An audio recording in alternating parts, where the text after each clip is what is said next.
Welcome to another edition of Ian Cameron's Football Frenzy. Week 14 in the CFL is the subject matter for this edition of the show. Ian Cameron, and back with us once again, Will Arndt, former CFL quarterback, doing a lot of different things these days, as he was telling me off the air. But Will, in the beautiful state of Texas, great background right behind you there. How are things going?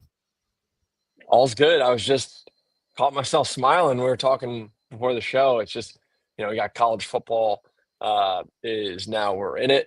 We got CFL Labor Day weekend that just wrapped up, and we got NFL Week One. Uh, amidst the end of the summer and some beautiful weather. So all's well. I mean, we're all busy. We all got stuff going on, but want to take a second to acknowledge that we're in the good spot right now. We are. This is the first weekend of this particular football season where we have CFL, we have NFL, obviously week one, and the season kicking off, and college football all in the same weekend.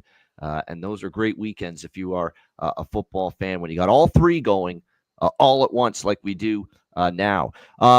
Before we get into week 14, we're back to 4 games on the schedule this week in the CFL. We've got one game on Friday night and then a triple header coming up on Saturday. That's right, 3 games on Saturday, one after another. So it's almost like an all-day, all-night, park your ass in front of the couch, all day, all night, watch CFL triple header, and college football. That'll be going on too. So that's going to be one hell of a Saturday with triple header CFL and college football going on pretty much all day and all night. Before we get into the week 14 card, first of all, 2 of those Labor Day weekend rivalry games were absolutely incredible. Winnipeg and Saskatchewan, phenomenal football game. Back and forth it went. Saskatchewan looked like they had kind of put the game away, up by double digits in the fourth quarter. But as we know in the CFL, Will, it's never over. And here's Winnipeg, a touchdown with about, I think, 4 minutes or so when they scored that touchdown to get within 7. They ended up getting the stop they needed, obviously. And then, of course, back down the field, they went, and aided by a PI penalty, which was just a horrible penalty to take. You cannot take a pass interference penalty at that part of the game.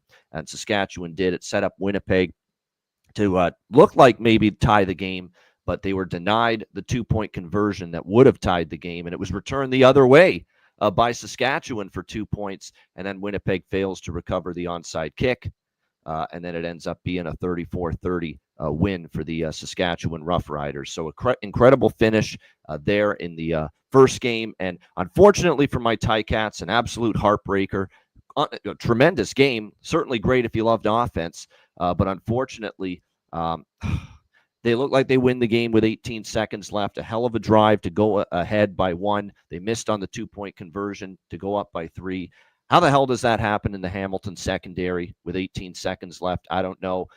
You allow Brissett to basically out. What he did is he found the football and, just out battled and outmaneuvered the 2 Hamilton defenders for that football. And then down the sideline he goes, and he almost made a unbelievably fatal mistake. If he had not gotten out of bounds when he did, if it was just a half second later that he got out of bounds, time would have expired and Hamilton would have won. Toronto would not have had a chance to kick that game-winning field goal, but they did review it, and begrudgingly, I have to admit, they got the call right. There was 1 second left on the clock when he went out of bounds, and then, of course, Toronto kicks the game. And you know what's shocking is I was in the stadium when Toronto won that game. There wasn't even anger or booing or crying or anything. It was just silence. It was shock. It was just like, what the fuck just happened? Yeah. I think that was the collective thinking right there with the Ticat fans in the stadium when that game ended. It was silence. It was like just shock, dismay, incredulous at what you just saw on that football field. But I'll tell you what, 2 of those now, Edmonton-Calgary was a dud, and unfortunately, the Edmonton pick was a dud as they got blown out 28-7. So the good vibes with Cody Fajardo and the Elks are over after that game last week, as boy, Calgary looks really good, and they did once again last week. But, Will, just a crazy Labor Day weekend. Yeah, gosh, as you were, I didn't realize you were at the game. So, gosh, Oh, yeah, every Ticat home game, yep. Okay, so what an absolute barn burner that was. That was a lot of fun. I was just thinking about, how that broke down to be a heartbreaking loss, but can you imagine, like you mentioned, like a half a second later for that to be maybe Toronto like scoring and then all to find like, oh, you stepped out of bounds and you ran out of time and what could have been for them too. That's an all-time fuck up and blunder. Yeah. If he does not get out of bounds and there's time and time expires before he gets out of bounds, that's an Yep. all-time you really screwed up moment. Mm-hmm. Can't Yep. happen. And a hell of a play and an individual effort, but Yeah. yes, just get down. Yeah. So many thoughts. Staying on that game for a second, I was doing a lot of homework, for the viewers out there, and was just touching base with some of my people in the CFL, and I had to touch base with Nick Arbuckle. Him and I have a unique relationship because we came into the league at the exact same time, same draft class. We signed with the exact same team. We went to mini camp with the Calgary Stampeders. And then I had a chance to coach him in 2022 as the quarterbacks coach in Ottawa. And, that was during the time of his career where he was, it wasn't trending great. And his man, game was just, I don't want to say in shambles, but it was inconsistent. It was erratic. It was not what you thought was CFL starting quarterback caliber at the time. And to see Nick Arbuckle playing like he is right now, I'll let you continue in a sec, but I got to throw this out there with his stats the last 6 games. 2,137 passing yards, 14 touchdowns, and 2 interceptions in the last 6 games for Nick Arbuckle. Nick Arbuckle in the last 6 games has played like one of the better quarterbacks in the CFL. I mean, it is almost mind-boggling to say that. But here we are, and we're saying that. And the eye test shows you that. He played another terrific game yesterday for the Toronto Argonauts. Led them down to scoring drives late in the fourth quarter, including putting them in position for the field goal at the end. Again, 14 touchdowns and 2 interceptions. And that was the issue earlier in the season for Arbuckle, was the interceptions and the mistakes. And man, has he really tightened that up. Ball security, making the right decision, protecting the football. And my goodness, in the last 6 games to have over 2,000 passing yards, 14 TDs, and only 2 interceptions. Nick Arbuckle's balling right now. There's no other way around it. Yep. And, I think we all kind of came in this year thinking, wondering what was going to go on with Chad Kelly, thinking it was his team. And, it was kind of cute that Nick Arbuckle stepped in and won the Grey Cup, but we didn't certainly think it was because of him, I think is how everybody viewed it. And this is his team now. He's had that clutch factor. I think they've won because of him, not in spite of him. Every week, regardless of their record, coming into Hamilton, honestly, as I was rewatching it this morning, 3-8, they needed to win that game or else they were really out of the mix. And now they find themselves in contention to be able to make a run in the East. And they've consistently, every time I've come on here, it's over 30 no points. Mistake about it. They're alive yards again in the East Division race. 100%. Oh, yeah. Yep. And a ton of yards. It seems like every week, over 30 points. He's getting a lot of production on offense. And so I want to tip the cap to him and how he's played this season.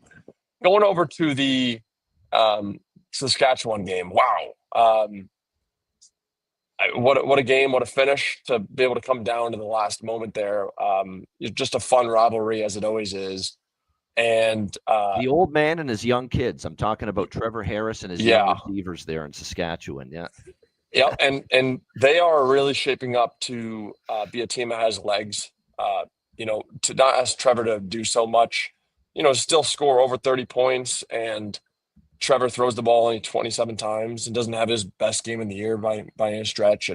But rush for 3 touchdowns, run for over 100 yards, really balanced attack. This defense continues to show up and, force turnovers and show up in big spots as they did in the last play of the game. So some really good stuff shaping up as for the contenders in the league. And then, one thing I wanted to ask a question. I didn't understand. Why didn't Montreal and Ottawa play on Labor Day weekend? That's what everybody in the CFL wants to know. That's what a lot of fans want to know. I mean, why did you only have 3 games instead of 4? And what it is time, like you already know you've got Winnipeg and Saskatchewan as a natural rivalry on Labor Day weekend. You already know you have Toronto, Hamilton, Edmonton, Calgary, natural rivalries for Yep. decades on Labor Day weekend. It's time to put Montreal and Ottawa would be the perfect addition to an annual Labor Day weekend rivalry game. It's a bus just ride across the Ontario-Quebec border, right there. You're right. You can take a bus.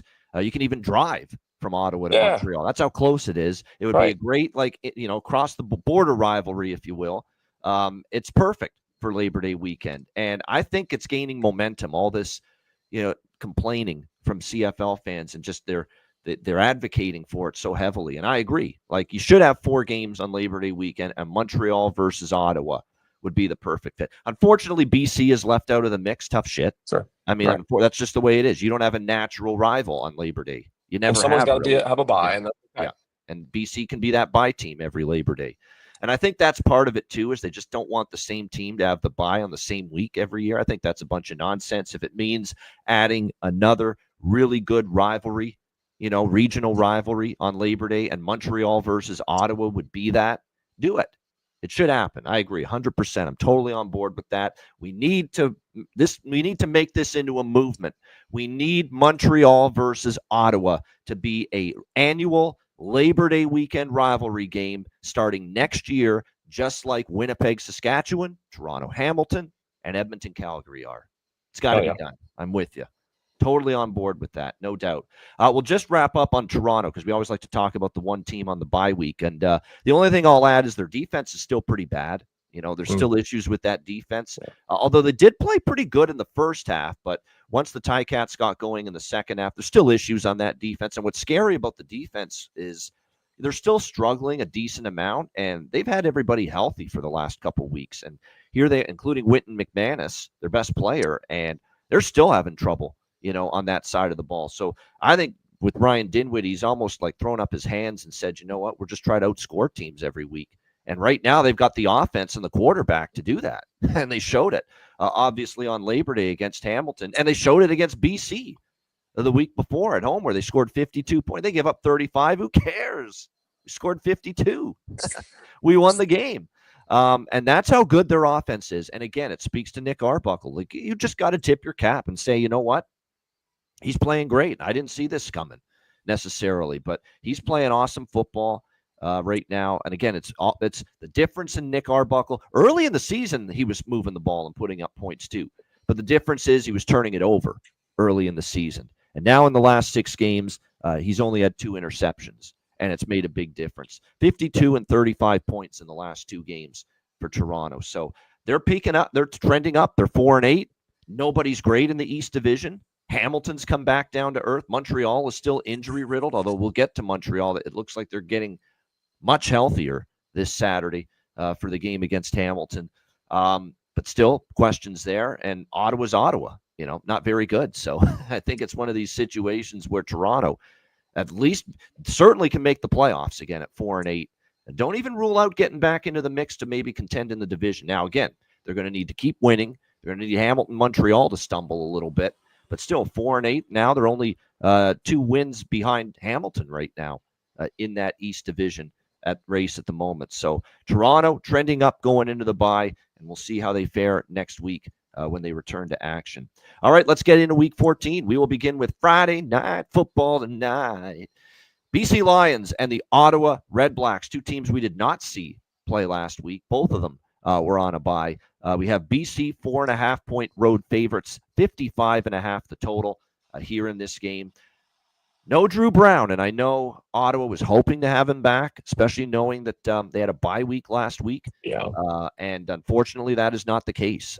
It will be once again Dustin Crum at quarterback for the Ottawa Red Blacks. And the last time we saw Dustin Crum start was before their bye, home against Edmonton. And it wasn't that good, unfortunately, for Dustin Crum in the offense. They fell behind big early in that game. I think they moved the ball a little bit better later in the game, but by then it was a little bit too late. They had dug themselves a big early deficit to Edmonton. They ended up losing 30-20 in that game. And the struggles continue for Ottawa with Crum at quarterback, and it's going to be interesting to see if the bye week helps for this Ottawa team. It'll be interesting to see too how it affected their injury report. This has been another team that's had a ton of injuries to deal with. Certainly coming out of the bye, they looked like they were getting healthier on the offensive line, I know, before the bye week, and then another couple injuries started to rear their ugly head there. When you look at, obviously, Starzala on the offensive line, Darius Bladek on the offensive line, also not practicing. They've got still Adrian Fry, Robert Priester, two of their more reliable people in the secondary, players in the secondary that have been banged up. The good news with them is I'm seeing full practice, so Fry and Priester might be back here for the Ottawa Redblacks here in this game, which would be a big boost to the secondary. Braylon Addison does look like he's going to play, and Devontae Dedman, this is something to look for here. He's been battling an ankle injury, but he's back to practice, and obviously that's a guy they can use in the offense, but more importantly, one of the great kick returners on special teams in the CFL, and he may be back here for Ottawa. It's very difficult for me to back Ottawa coming with Dustin Crum, and the offense has just not been great with him under center. But BC's defense is really bad, and you got to lay 4.5 on the road and trust this defense to step up. And this defense was just absolutely ripped apart by Toronto, 52-34 before their bye week. About as bad and abysmal a defensive effort and showing as you'll get from BC in that game. And it marred, unfortunately, another great performance from Nathan Rourke, who has scored 33, 41, 36, and 34 points for BC in the last 4 games. This is one game where I would hope, if I'm Mike Benavides, the defensive coordinator, if I'm Buck Pierce and anyone on that BC coaching staff, my defense needs to be the focal point during the bye week. We've got to fix it. We've got to shore it up, and we've got to show that we're better than this, that we're better than what we showed out there, which was an abomination, a disgrace, really, on defense. That's how bad it was for BC against Toronto a couple weeks ago, giving up that 52 points. There's no pass rush. I don't know what's happened to Matthew Betts. Stuck on 3 sacks, I think, this season. It's shocking, really, that his pass rush has just been non-existent. They haven't been great as far as that. The secondary's been shredded, and they've had breakdowns there. Now, I will say this. There is hope for BC's defense, because I find that when BC plays a limited offense, and a limited quarterback, and we saw this when they played Montreal, James Morgan. Actually, it was Caleb Evans. Then he got injured, and James Morgan had to come into that game. They only gave up 18 points, and it was probably the best defensive showing they've had in a month. And I kind of compare that to this. It's a limited offense. Let's be honest with Dustin Crum. It's more of an RPO, quarterback run, short to intermediate passing. All of a sudden, those big deep balls that burned BC's secondary against Toronto, well, you're not going to have to deal with that as much when you're facing Dustin Crum here in this game. So I think it's a manageable matchup and a potential get well spot for this struggling BC defense here against Dustin Crum. Yet there's still an element of this where I don't know if I fully trust them, honestly. I mean, that's how bad things have been for BC's defense. And Dustin Crum actually did play a better second half against Edmonton. Like, they were starting to move the ball, and they did have a couple of nice drives. But it's BC or nothing here. I mean, the results are what they are. Ottawa's not been good straight up or ATS with Crum under center.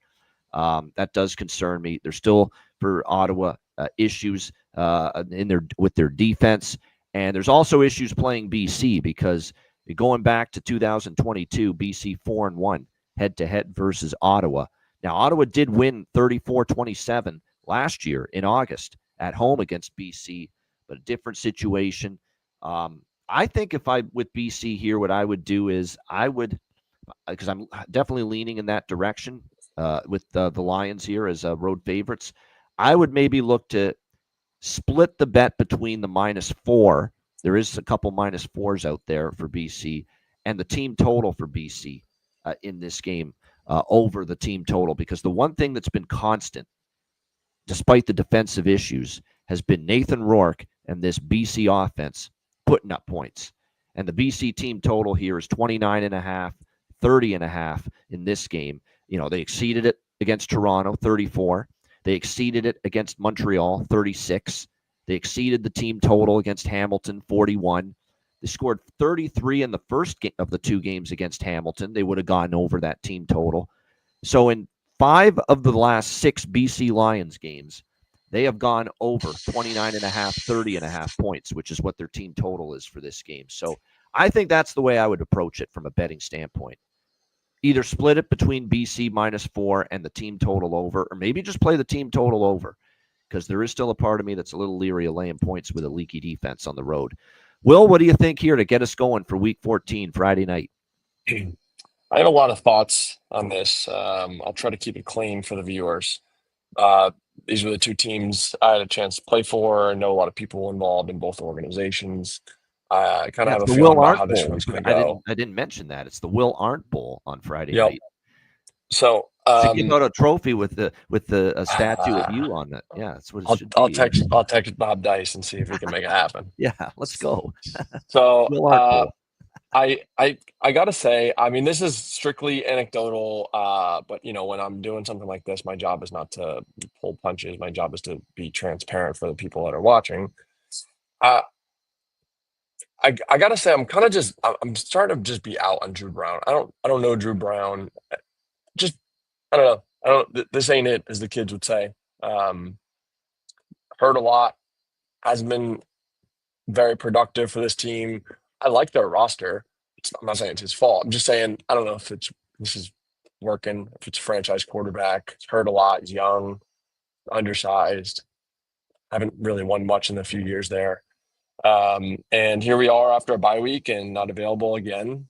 But actually, he was limited in practice, and Bob Dice apparently, I'm just seeing this for the first time, is not completely ruled out Drew Brown for Friday night. But when I see limited early in the week, do you know how many times I've seen limited early in the week turn into playing just a few days later? Not very often. Yeah. So on that note, if you just say it out loud from this game, Dustin Crum versus Nathan Rourke. Everyone that's been following knows I've been bullish on Nathan Rourke and what season I thought he was going to have, and he's having a very solid season. They've been very productive. Their defense has been bad, BC for sure. They've let up the 2nd most points in the league, only behind Toronto. And I know Ottawa off of a bye week. They got 2 absolute special teams gurus and Bob Dice and Rick Campbell, and they'll, I'm sure, find a way at home to keep themselves in this game and whatnot. But I think BC's good to win by a touchdown. I think they're going to roll. And I think Ottawa will find ways to be in it, but I just, Dustin Crum versus Nathan Rourke, it's pretty simple for me in that regard. I should throw this out there. I think the streak is intact. I think it's something like 8 or 9 in a row. From what I'm pretty sure this is accurate. 8 or 9 in a row that the West team has beaten the East team in a head-to-head game. Wow, that's a good stat. Yep. And I don't think the road thing is much of a factor here. Ottawa hasn't been a place that teams have really struggled. BC's 3-3 on the road this year, and Ottawa's a 3-8 football team. So I like BC in this spot. Yeah. Yet, even though I think BC for their defense, this is a potential get-well spot if Dustin Crum starts, and apparently Bob Dice is leaving the door open slightly for Drew Brown to return, which does change everything. I'd probably pivot maybe to over 55.5 in this game if Drew Brown plays. Yeah. But the problem with betting the over at 55.5, first of all, it's a high total if it's Dustin Crum. And second of all, Dustin Crum starts have been trending under the total when he's been at quarterback. Because, again, it's longer possessions. It's run the football, short to intermediate passing. And like I said, I think it becomes an easier matchup for BC's defense if it's Dustin Crum. So there's a lot of ways this could go. And, again, this just keep an eye on the injury reports. Stay on top of it here. For me, if this is Dustin Crum at QB, this is a BC -4 team total over split. If this is Drew Brown back at quarterback, then maybe I look more toward that full game over. That's kind of where I'm going here when it comes to BC Ottawa Friday night. All right, let's go to Saturday. Triple header, starting with my woe-begotten Hamilton Tiger Cats, who have now lost 3 in a row to fall to 6-5 after being 6-2 just a few weeks ago. Just a crushing loss, soul-sucking loss against the Toronto Argonauts on Labor Day. And now they have to travel. And you know this, we've talked about this, the scheduling spots. Now, they did have a bye before Labor Day, Hamilton. So they shouldn't be like tired or exhausted, but it's still a Monday to a Saturday, early Saturday afternoon turnaround here in Montreal. Hamilton, 3.5-point road favorites, 52.5 the total. This is the spot on the schedule where I know we had Trevor Harris and Davis Alexander on the Football Frenzy last January during the NFL playoffs. And this is the game I remember when we were talking just after the CFL schedule got released when they were on that show. And I said, you better take advantage of this spot, Davis, against Hamilton, this terrible scheduling spot coming off the big rivalry game against Toronto. And you get my Ticats served up for you on a fucking silver platter on a short week. You better win that damn game or you're going to hear from me, I told him. Yeah. So, yet I don't even think we're going to see Davis Alexander. That's the unfortunate part. We did not think at the time when we recorded that back in January, we'd be dealing with a Davis Alexander injury. But sure enough, we are. And from what I have seen, he is practicing, but it's on a limited capacity, which leads me to believe as badly, and trust me, they want him back badly. This is a guy that hasn't lost as a starting quarterback in the CFL. And for a huge game like this with first place on the line against the Ticats in the East Division, but they're being cautious with him. It's not, I think they haven't, that's like with what Bob Dice said regarding Drew Brown. They haven't closed the door on Drew Brown starting. Montreal has not closed the door on Davis Alexander starting this week, but it's more and more likely that he's not going to, because it was a very limited practice for him yesterday for Montreal. That being said, even if Davis Alexander doesn't return, there's a lot of other guys that are returning. They are still getting very much healthier. The Montreal Alouettes heading into this game, it looks like Tyson Philpott's going to be back. Austin Mack is going to be back. There's your top two receivers right there that have missed the last few games. James Letcher, who they can use on offense and great in the kick return game on special teams, looks to be back. Sean Thomas Erlington. Yeah, no Macbeth. Yeah, we don't want Macbeth to be on that practice. No, I don't want to be harsh, but never mind. You just don't want to see him playing anytime soon. Marc-Antoine Dequoy looks like he's going to be back, and he was really starting to play like the Marc-Antoine Dequoy of a couple of years ago, right before he got injured. Like, he had been quiet. It's like not really that Dequoy making that big impact in the secondary that we've come to expect. And then he put a couple of games together in a row where he was making big plays and interceptions and breaking up plays, and then all of a sudden he gets injured just as he's put together, I think, two of his better games in some time. But they are very happy, obviously, to have him back. So they are a much healthier football team. And from a pure spot perspective, there's no way I'm laying 3.5 points with Hamilton this week. No chance of that happening. However, to take Montreal, you have to have a leap of faith in James Morgan, who's likely to start once again for the Montreal Alouettes in this game. And what I will say about James Morgan is this. He hasn't been brutal. I'll be honest. He hasn't been brutal. I thought against BC, he came in there after Caleb Evans got injured. He did some good things. They did score a touchdown drive. Now, it was shaky last week against Winnipeg, and as that game went on, they really started to stall. There were some flashes, though. There were some good moments, some good throws. You do have to remember, though, this is a guy now that's gotten one start under his belt against Winnipeg, played portions of the game against BC before that. Now is a bye week, gets to work with a head coach that's a quarterback in his playing days, and Jason Moss, and Anthony Calvillo is his OC, another quarterback, an all-timer, the GOAT, maybe, in CFL quarterback history, to coach him up for a week and get him ready to play maybe his best football here for the Montreal Alouettes at quarterback, if it indeed is James Morgan once again at quarterback here for Montreal. But from a pure spot perspective, I can't lay 3.5. I mean, if James Morgan's at quarterback, this is certainly a winnable game still for Hamilton, but this spot is just, I don't want it. I don't want Hamilton 3.5 on the road when you're played Monday. You're coming off that kind of game against Toronto, and you got to turn around and play on a Saturday afternoon against a well-rested, healthier team, getting injured guys back, coming off a bye week, and a Montreal team that's got this spot circled because they already are 0-1 against Hamilton with the loss in Hamilton to the Ticats earlier in the season when Bethel Thompson was the quarterback. So spot-wise, it's Montreal or nothing for me. Will, what are your thoughts here? Ticats, Alouettes. Yeah, I really like the point you made about James Morgan and why he could have success. I do think I do see that the same way with a quarterback driven head coach and a quarterback coach that obviously had a lot of production in his career. I will just say, and I think this is hopefully where I can add value for the viewers. A bye week is not what you maybe think it is in terms of, we're sitting around for a week and we're practicing and we get a chance to Oh no, connect and you talk get about away. I things. know. You get Yeah, away. You get away. You get a chance to maybe take a trip with family or girlfriends, wives, whatever the case may be. And then there's that first part of the bye week. You're away doing your own thing, basically, all yep, the players. And then you reconvene really for the second half of the bye week when your regular practice schedule kicks in. Yeah, I definitely am aware how it works in the CFL. It's not like you're practicing for the whole time from the end of the game before the bye right till the next game after your bye. That's not the case at all. Yep. Great yep. point Yep. So just for wanted to pointing make that sure out.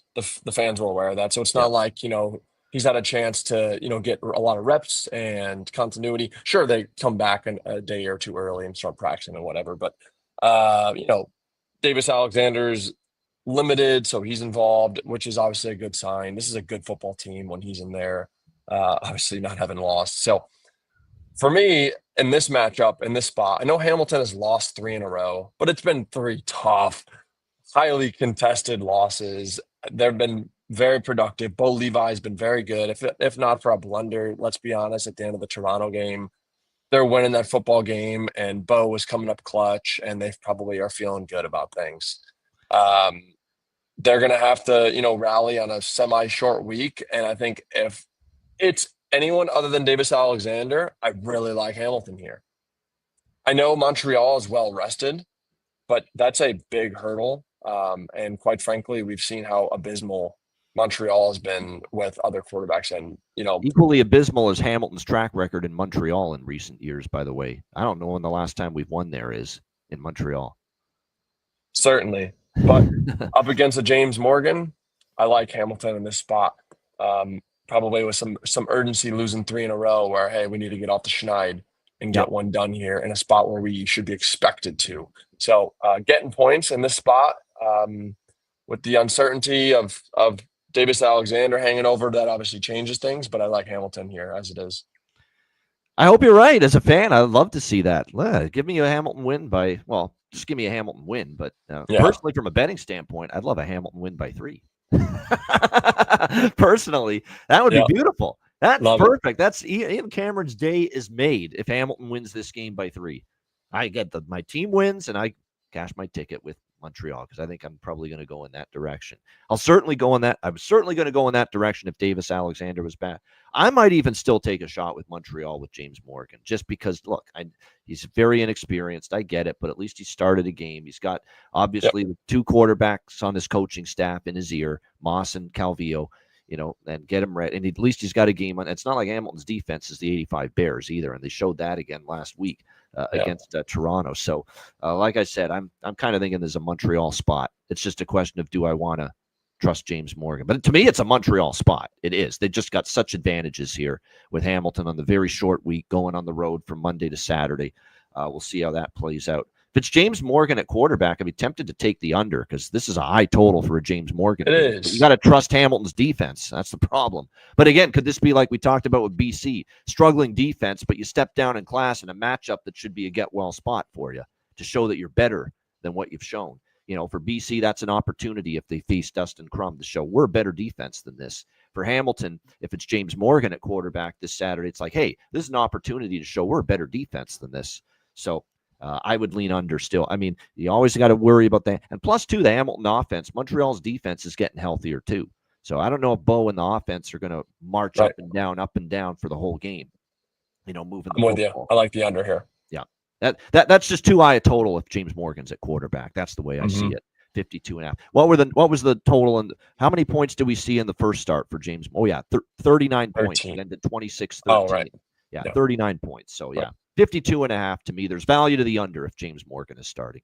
That's all I'm saying with that. All right, Saskatchewan, Winnipeg, a rematch of last weekend. This one's the Banjo Bowl. They always call the rematch in Winnipeg after Labor Day weekend the Banjo Bowl. Pretty much a pick-em here, minus 110 both sides, 52.5 the total in this game. I think I like Winnipeg here, at home, losing the tough one last week against Saskatchewan where they battled back and made it interesting at the end. That's still a pretty good home field for the Bombers, 4-1 straight up on the season. That being said, Saskatchewan's 4-1 on the road. They've played very well on the road, but they did not play well their last road game where they got steamrolled by Calgary, 32-15. Actually, they were up 15-14 at halftime, and then they got shut out in the second half by that Calgary defense, which has been terrific here these last couple weeks. But probably a nice bounce back spot, you would think, here for Winnipeg after a tough loss, 34-30 last week.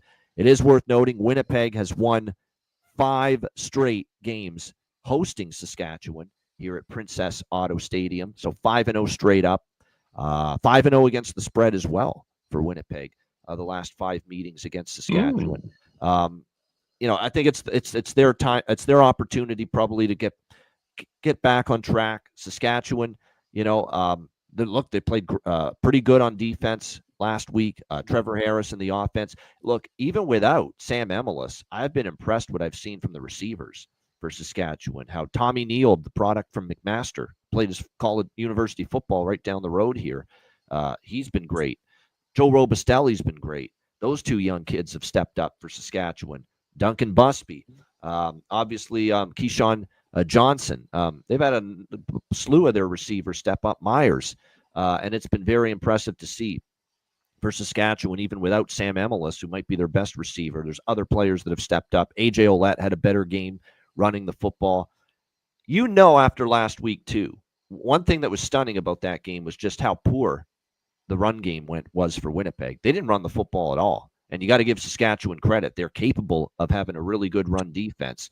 But you still expect much more from Brady Oliveira than we saw last week. Now, some of it in the second half was they were trailing, but there is no doubt, I'm sure, the focus for Jason Hogan, the offensive coordinator for Winnipeg, and Mike O'Shea, the head coach, is it's time to feed Brady Oliveira this week. Yeah. None of this bullshit. We can't be throwing the ball as many times as we did with Zach. And, Zach's a good quarterback, but what have we built our reputation on here in Winnipeg offensively over the years, going back to when Buck Pierce was the OC? Oh, yeah, ground and pound, balanced offense, and the run game being a big component of it. 5 carries for 24 yards. That's almost shocking to see that was Brady Oliveira's stat line last week against Saskatchewan. Are you kidding me? 5 carries, 24 yards. This is a good week to bet Brady Oliveira props. I know Saskatchewan's run defense has been very good. This is one of the toughest matchups probably for the Winnipeg ground game and Brady Oliveira, but I got to think they're going to run it a lot. They're going to run it, consistently here as far as rush attempts are concerned. And eventually, I think if they commit to it and they give him the football, if he runs the ball 25, 30 times in this game, eventually with the way he is such a physical back, it's going to wear down Saskatchewan's defensive line a little bit as this game goes on. And that's when the bigger runs happen for Brady Oliveira, when you're weary and he's breaking tackles and you're out there a little bit gassed, a little bit fatigued on the football field. So I think this is definitely going to be a game plan to get Oliveira going. That can't happen again if you expect to beat Saskatchewan, where he's held to just 24 rushing yards. Collaros did have a good game, but again, you don't want to be that unbalanced. I mean, holy shit, 37 pass attempts for Collaros and 5 rush attempts. That's not Winnipeg Blue Bombers offense. It just hasn't been over the years. And Mike O'Shea does not want that. Again, he wants balance. They're going to give the ball to Oliveira, I would think, a lot more. I was impressed with the receivers, though. That's what kept them in the game, was the passing game. Dembski, amazing again. Kevin's Clercius had a really strong game. Dalton Schoen coming back from injury is big. Finally gives them another, kind of a 1A, 1B to go with Dembski. Carrick Wheatfall made a couple of nice catches. But again, I think definitely they're going to look to get Oliveira involved. For Saskatchewan, Trevor Harris had a very solid game, mistake-free. He's done that a lot this year, just avoiding the interceptions, the big mistake. He was able to do that. And AJ Ouellette was the better running back last week, 89 rushing yards on 18 attempts, almost 5 yards per carry. Like I said, Dante Myers, Keyshawn Johnson, Robustelli, Tommy Neal. They get Ajo, one of my favorite names ever, back from his stint in the NFL, re-signed with Saskatchewan. I was on the over last week. And by the way, the Labor Day rivalry games now, Edmonton-Calgary stayed under. That stopped a 8 straight over streak in the Labor Day weekend games. So 8-1 now to the over in the last 9 Labor Day weekend rivalry games, something you're going to want to remember for next year. This one's, here's the thing. Last year when these teams played head-to-head, back-to-back, the first game in Saskatchewan was 68 points. It flew over the total. The following week, it was 26-21 Winnipeg, 47 points. Well, 47 points wouldn't get you over this total. And this total is a touch higher than it was last week. Last week, the total was 51.5. It's 52.5 here for this rematch. And then you look at now 2 years ago, both Labor Day games went over the total. Back in 2022, I'm looking at it. I think the second the second game did go over as well, but last year the second game stayed under. And if Winnipeg is going to commit to the ground game a lot more, which I would expect with Oliveira, I wouldn't be running to bet the over here. I don't think I'm going to take the under because I'm just looking at a lot of these head-to-head meetings in the past, and there's been a lot of 54-20, 45-27, 32-30, 51-6. There's been more overs than unders head-to-head with Saskatchewan and Winnipeg. So I probably wouldn't bet the under, but I'm pumping the brakes on the over just because, last year's rematch in the Banjo Bowl in Winnipeg did only get to 47 points. Winnipeg probably is going to go with a run-heavier game plan. What does that mean? It means more time off the clock, longer possessions, fewer possessions, the better chance for these 6, 7, 8-minute drives rather than the 1-2 minute, quick strike drives we saw last week in the game in Saskatchewan. So, I like I said, series history has been over heavy, but I just get the feeling this is maybe more of an under pace coming up Saturday in the rematch between Saskatchewan and Winnipeg. And I'm going to take Winnipeg here. You don't get them at a pick 'em at home very often. They've won 5 in a row at home against Saskatchewan. Looking for redemption from last week. I'll go with the Bombers here at home to get it done in the rematch. What do you think here, Will? Saskatchewan, Winnipeg? Yeah, I think I'm with you on the premise that this pace of the game on both sides of the ball is going to be, more controlled. And I think I want to give credit to the, Mark Mueller and the Saskatchewan coaching staff. We've mentioned about how Trevor Harris has played, mistake-free football and he's been efficient. They haven't asked him to do that much. They're not making him drop back and throw the ball 35 times a game. They just asked him to be efficient, complements well with the fact that they can run the football. They play good on defense, and it's a winning formula. And I think where we've been critical of Trevor in the past is when you ask him to do a lot, and you ask defenses to then pin their ears back, and that's not his game. His game is about staying on time, mistake free, understands where to go with the football, like not putting him in disadvantaged situations where a quarterback has to create and really manufacture a lot of it on their own. So I think they're going to stick with that identity, which also leans into your thesis on Brady Oliveira's got to get the football more. It wasn't like he wasn't productive. He had 5 carries. He averaged about 5 yards a carry, and he had a touchdown. And there's been games like this before, Will, where he hasn't had many rush attempts, and he's totally out of rhythm. He's not as confident, and he had that brutal fumble, too, in that game. And he doesn't do that very often, but he's not getting the ball very much. He's out of rhythm. He's not, he's out of rhythm. He's out of sync, and that's when a fumble like that can happen to a great running back. But if you give him the rock every couple of plays and you're keeping him involved and you're giving the ball to him often, then he gets in a rhythm and he's less likely to turn it over like that. Yep. And then I think additionally, on top of both of those ball control thesis for their offenses, both teams are walking away from this game saying, all right, we gave up either 34 points or we gave up 30 points. And so you're going to get in this back-to-back. This was always the thing that was fascinating to me on the coaching side. You're going to get some different looks. These coaches are going to throw some different looks, and that's going to also generally throw a curveball and get some stops and have the offenses have to adjust. So I'm not saying I would put my money on the under. I just do think that's where this one is is trending. But should be a pretty evenly matched, series and matchup. And I think the home crowd advantage is going to play a role. And I think if I were to, this is probably not one I would be super interested in this week. I'd lean Winnipeg. Leaning to Winnipeg here in this one as well. And like I said, we're going to have to. One thing I've noted too with Winnipeg is still some issues in the secondary, obviously, because Terrell Bonds is out for the year, and Jamal Parker's the other one that's been out for a period of time. They still, big play to Neal there in the game yesterday or on Sunday. So there's still issues in that secondary. We'll see if they can, like I said, tighten those up a bit. But like I said, I think there's definitely going to be much more commitment to early and often give the football to Brady Oliveira here in this game, in the rematch on Saturday. All right, our final game for Week 14. This is also a rematch of Labor Day weekend. Calgary and Edmonton. Calgary 6-point road favorites, 50 the total. Went back to the well one time too many with those Edmonton Elks. We've been riding them ever since Cody Fajardo took over at quarterback. Prior to last week, Edmonton had gone a perfect 5-0 against the spread since Cody Fajardo took over at quarterback. 3-2 straight up, 3 straight wins, obviously. I thought, +8 they were last week against Calgary as far as the point spread, that they could be competitive. Remember, they lost only by 3 at Saskatchewan, lost by 4 against Hamilton to start this streak with Fajardo under center. So even the 2 losses, they were 4 points or less, both losses to the Riders and Ticats. But the one thing that did concern me deep down inside was the fact that this is a really good Calgary team. This is by far as good as anybody they've played during this stretch, especially when they're coming off the 3 wins against, Montreal without Davis Alexander and a ton of injuries in that game for Montreal.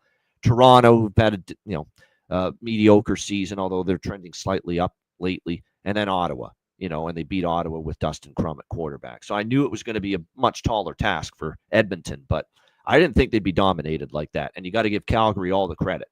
And you know what's scary about that game, 28-7? It wasn't even a great game from the Stamps offensively.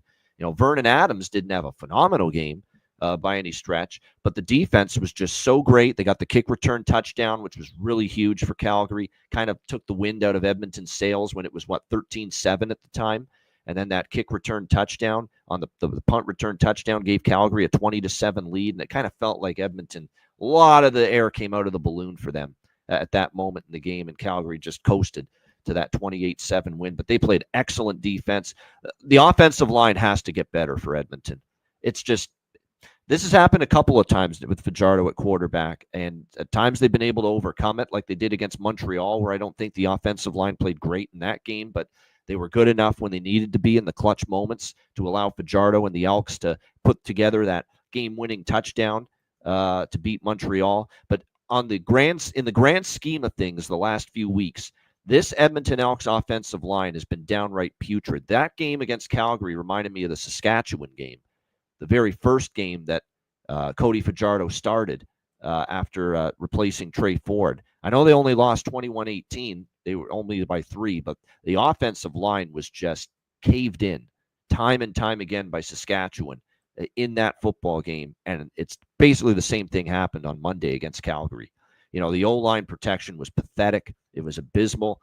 Calgary was getting after the quarterback multiple times in that game. How many sacks did they have? 4 sacks in that game against Cody Fajardo. He was running for his life a handful of times. Very fortunate to it. Like, the pressures were endless from that Calgary pass rush against Edmonton. They got to shore that up, or else they're going to suffer the same fate here in the rematch. And none on Vernon. No sacks on the other side. Yeah, that's right. And it was a game where, the numbers from Vernon Adams were pedestrian, believe it or not. 13 for 23, only 162 yards passing.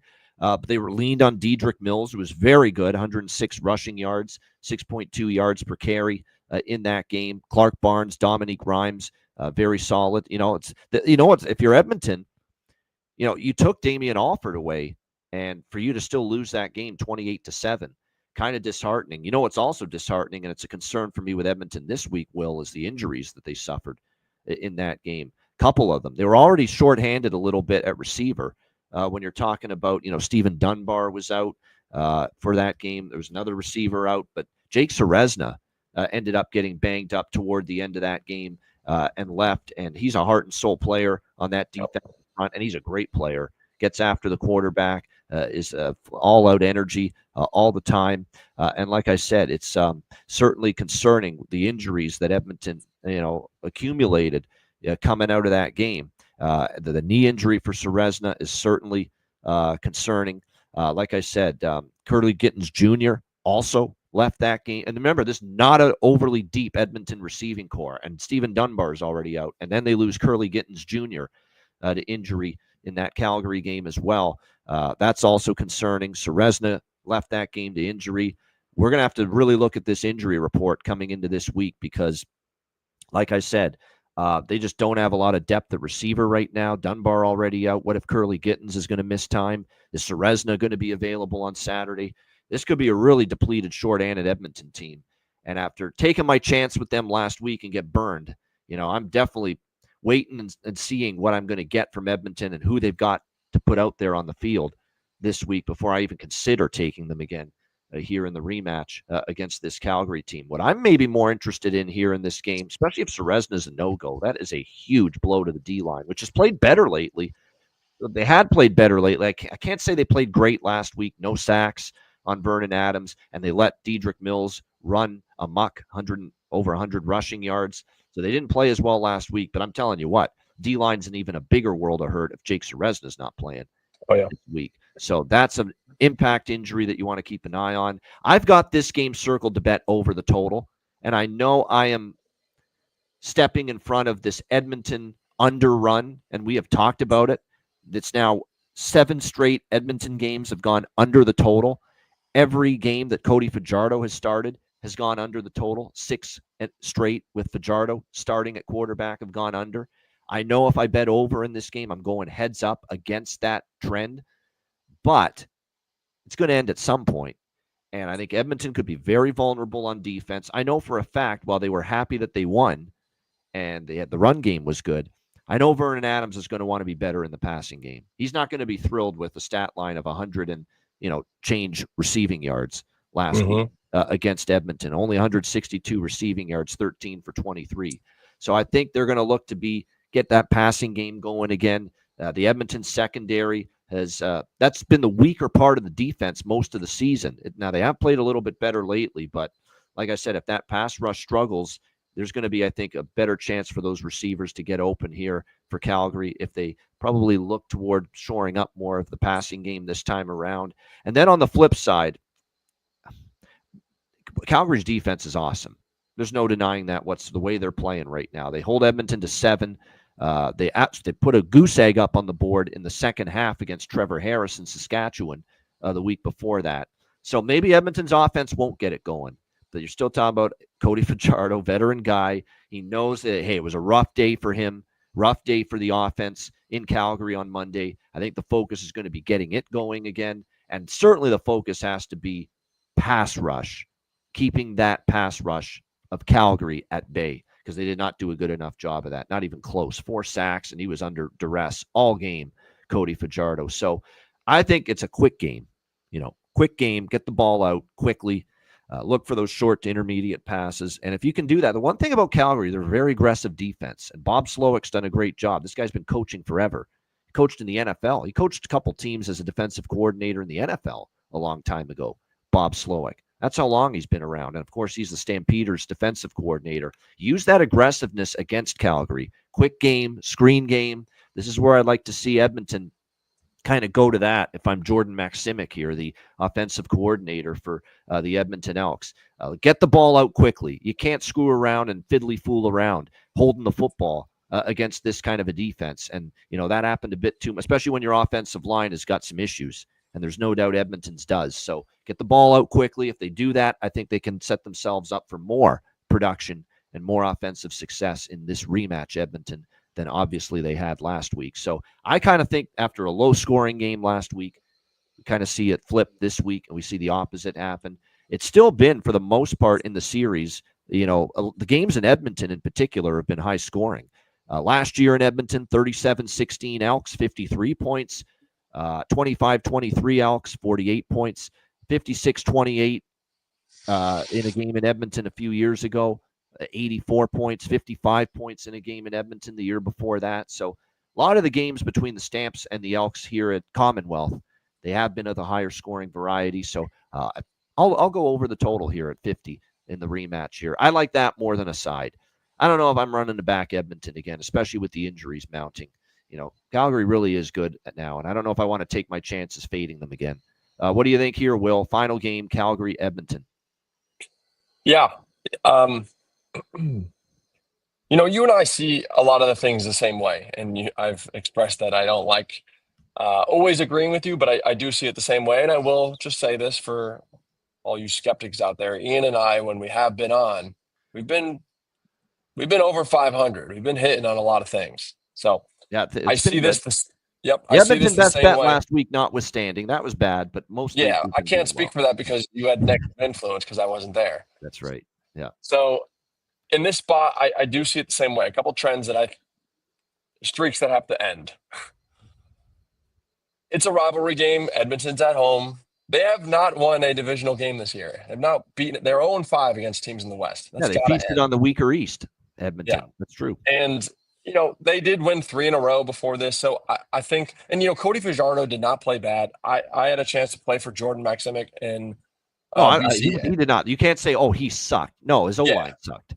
Right. So there's the numbers weren't horrible as maybe the score would indicate.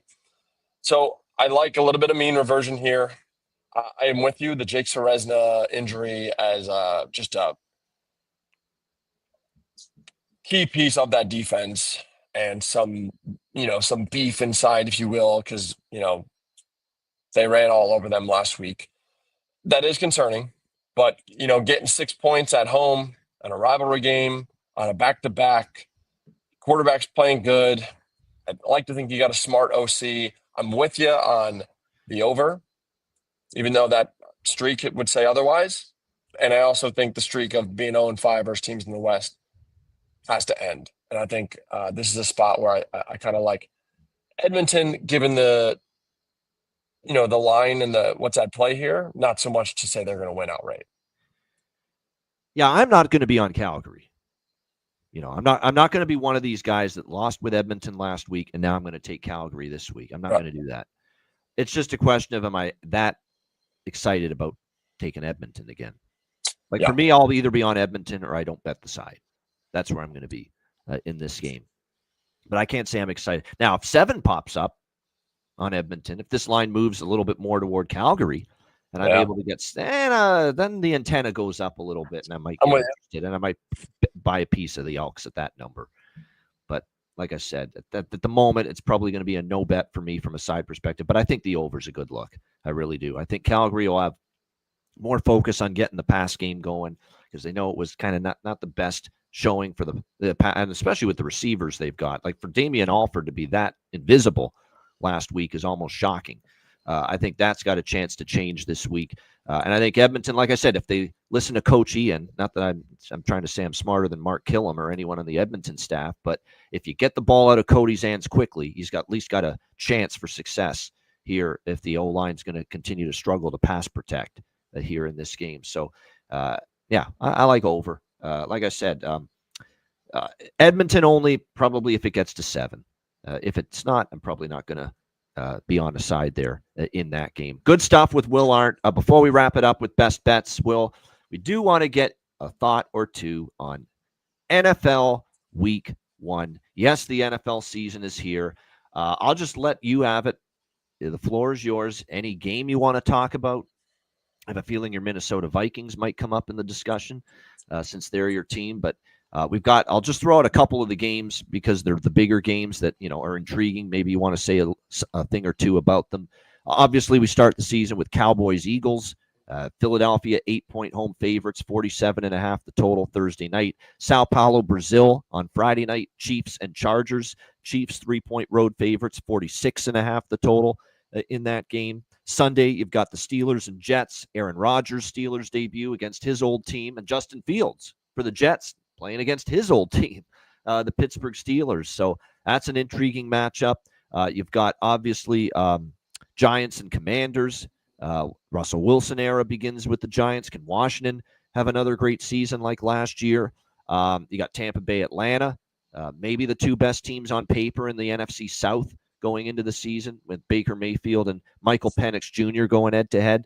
Detroit, Green Bay, we think the debut of Micah Parsons. Apparently, they're going to shoot him up with an epidural, it sounds like, to get him to play on Sunday. But Packers, Lions, big NFC North battle right out of the gate there. Texans, Rams is a pretty intriguing game on Sunday afternoon. Doesn't get much better than Sunday night Ravens and Bills playoff rematch, divisional playoff rematch between those two Super Bowl contenders in the AFC, and then the Bears and the Vikings. A great matchup on Monday night between two young quarterbacks that we think could be good in this league. McCarthy, his first ever start, and of course Caleb Williams and this newfound hope for the Bears offense with Ben Johnson now the head coach. So, Will, anything you want to say about NFL Week 1? Go for it. Well, there's no shortage of storylines. That is for certain. Whether that is, expectations for teams or new coaches or, geographical, dynamics at play. But a couple things. Obviously, you mentioned my Vikings. I think the thing I'm most interested in is what the dynamic is of Kevin O'Connell calling plays for JJ McCarthy. What's that look like? Is it on a leash or are they cutting him loose? Because we haven't really gotten a chance to see too much of it. And then on the other side, for Ben Johnson, I've heard a lot of negative stuff from Caleb Williams and not playing him in the last preseason game. And is this offense, a little bit too much for him, for a guy that likes to ad lib and not stay on schedule? And Ben Johnson's very, structured and rigid and stay within his calls. So that dynamic, I'm interested to see that matchup. That's selfishly as a fan in a standalone game on Monday night. I expect the Chiefs to pick up where they left off. I think they're going to roll. I think they're going to look good in Week 1. And, they obviously got rolled in the Super Bowl, but I think they're better than they were last year. And I think Patrick Mahomes is a staple to, help his team be great. And also interested to see how Travis Kelce looks, slimmed down a little bit. Taylor Swift impact on him. I think he's going to look like he's rejuvenated, drop some weight. I think that's going to bode well for his production. And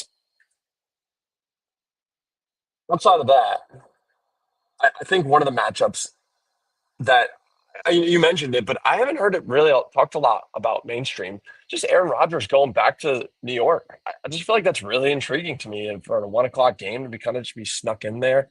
I'm really interested to see. I know he was not happy about. I thought we were all excited for that game for the debut of J.J. Watt in the booth with Ian Eagle. But no, I actually did not know that. That's one more reason to tune in. But I know Aaron Rodgers talked about how he was not happy about how that went down. They flew him in to basically say, like, hey, we're going to let you go. And he's like, you could have you wanted to talk, or did you just want to just tell me you're letting me go? So I know he wasn't happy about that. I think he's an older player and he's fresh and he knows that team and he knows the guys in that team and he knows that place. And I think if I were just speaking anecdotally, I think he's going to go in and have a nice, strong performance Week 1. I have not been encouraged from what I've seen from Justin Fields. I can vouch for that. I saw some of their preseason on offense with the starters. Atrocious. Yeah. Barely really bad. complete a forward pass. It was bad. Right. It was not good. Yep. So I'm intrigued by that matchup. Obviously, Week 1 versus preseason, there's a very different thing. But I think Aaron Rodgers should go in there and be motivated to get a win in his old spot. So I think that's a matchup I'm also looking at as a fan. So the NFC is a lot of unknowns. I think the AFC is as strong as it's ever been at the top. So should be a great season nonetheless. No shortage of storylines. No doubt. And Will's going to be with us predominantly for CFL, when he joins us in the future, as he always has. In the past, we've talked CFL, but we'll sprinkle in some NFL on this show whenever he joins us as well. No question. All right, it's back to CFL because we got to wrap the show up with best bets for CFL Week 14. Will's been doing pretty good with his lately, if I'm not mistaken. So what have you got for an encore here? Will, CFL Week 14, best bet. Two things I like. I like the Brady Oliveira player prop stuff. Even last week on 5 carries, still manufactured a touchdown. We talked about how it's going to be very glaringly obvious. They need to just get him more touches. So anything really related to Brady Oliveira in terms of yardage, touchdowns, just overall general production, I think you're going to see that. Don't overthink it. So there's that. And then I also, if I were to pick anything in terms of the games this week, if it is, and there's some injury stuff, and good Lord, the CFL has had a lot of, quarterbacks banged up this year. If the injury report does have Dustin Crum playing, my favorite matchup of the week in terms of the line would be BC. I think if BC plays against Dustin Crum, both of them coming off of a bye, I think BC is going to win by more than 4.5 points. All right, so there you go. A little bonus Brady Oliveira rushing yards prop recommendation from Will. I agree with that fully. I think that is a good player prop to look at. And also BC -4.5. Actually, we'll give you -4. -4 is out there. BC That's -4 against Ottawa for Will Arndt with his best bet for CFL Week 14. My best bet, I think we're going to go with those Winnipeg Blue Bombers on Saturday. -110 money line. Pick them. I like the spot. We know how tough Princess Auto Stadium, that home field, can be. They've won 5 in a row at home against Saskatchewan, going back years. And like I said, they didn't play great last week, and yet they were still, only lost by 4. Feed Brady Oliveira is going to be the key. If they commit again to that ground game, which can be so good for them, I think that could certainly help the Bombers' chances of redemption for last week in the rematch in the Banjo Bowl on Saturday. So Winnipeg -110 against Saskatchewan for my best bet for CFL Week 14. All right, that's a wrap. We appreciate everyone tuning in. Hit the like button on the way out. Will, final thoughts before we say goodbye? No, good to be back. And, we're only as good as our last at bat. So look forward to seeing how this week plays out. And nonetheless, whether it was good or bad, it's the best time of the year in terms of football. So a lot going on. Enjoy, fellas.